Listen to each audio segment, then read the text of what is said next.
یا رسول اللہ وعلى آلك واصحابك یا سیدی یا حبیب اللہ مولاي صل وسلم دائما ابدا على حبيبك خير الخلق كلهم يا رب بالمصطفى بلغ مقاصدنا واغفر لنا ما مضى يا واسع الكرم يا رب صل وسلم دائما ابدا على حبيبك خير الخلق كلهم.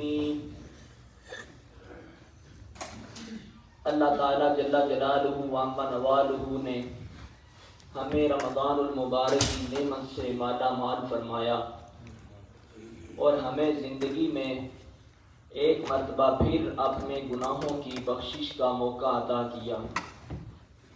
قرآن مجید بھی اسی مہینے میں نازل کیا گیا.